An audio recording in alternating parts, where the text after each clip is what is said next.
sometimes attend events, and sometimes we forget to maximize all of the benefit of attending events, mostly because we don't have a strategy for how we want to continue that relationship and that connection that we have enjoyed in those events.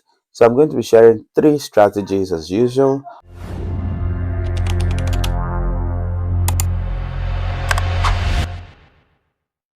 Hello, you're welcome back to my channel. This is iFrame. I speak about personal finance and career. This is part three of a series I started, and in the first part, I spoke about how to network like a pro on LinkedIn, and the second part, I talked about how to network as a young professional without feeling awkward. And number three, I'll be speaking about, which is what we're speaking about now, the power of networking events and strategies for follow up. We sometimes attend events, and sometimes we forget to maximize all of the benefit of attending events, mostly because we don't have a strategy for how we want to continue that relationship and that connection that we have enjoyed in those events. So I'm going to be sharing three strategies as usual. The benefit of these strategies and how it could work for you is if you practice, it's not just listening to me and not effectively planning how you can adopt this in your own career. Number one is collecting business cards. I know not a lot of professionals use business card these days. Like myself, I use business card, but it's not a lot of business, just one electronic card that people can scan a QR code to get all my details, my phone number, my LinkedIn profile, and all of that. But you might not have that. What you can do is take their LinkedIn username. Once you have built that initial rapport and you want to continue that relationship, take their LinkedIn profile name, search immediately, and send them a connection invite. That's if they don't have a business card. Ensure that, of course, you have discussed the basic things that you need, to know about them, the interest and his relationship that you want to take forward. And the second thing that you do is send a follow-up email within the next 24 hours.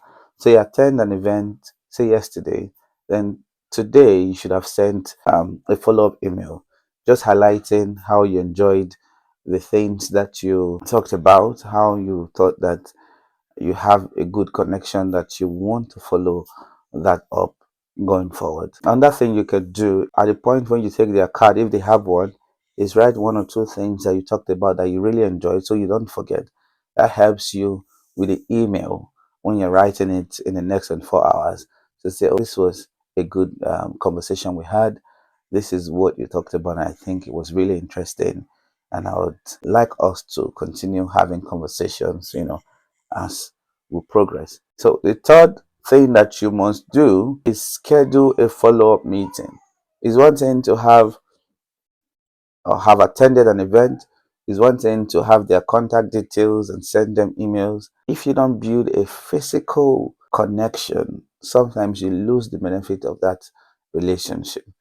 I know we are more digital now and a lot of things are virtual and things like that. Even if you don't have because of distance, you can physically meet, you can schedule a Zoom call just to have a chat. But it's more advisable to have a physical one where you can have a coffee, and talk about things that, continue the conversations of things that you were speaking about at the event, or maybe business proposals that you would like them to be part of, or things like that. So, in summary, what I have discussed here is the strategies for follow up after a network event. The first one, ensure that you take their business card or contact details, LinkedIn profile, things that you can reach them on after the event. And the second thing I mentioned was sending a follow up email at least 24 hours after the event. And third thing, try to schedule a follow up meeting to build on that relationship that you have already started. I hope you found this session useful as usual.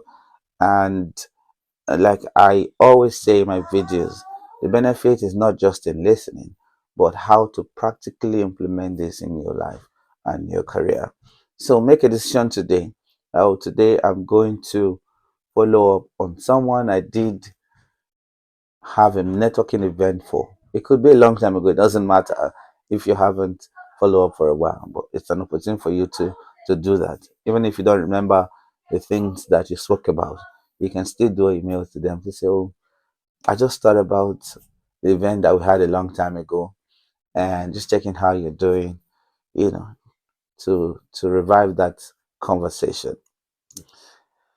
Okay, I'll see you on my next video. What I have talked about in this three-part series of career growth through networking. First is how to network like a pro on LinkedIn.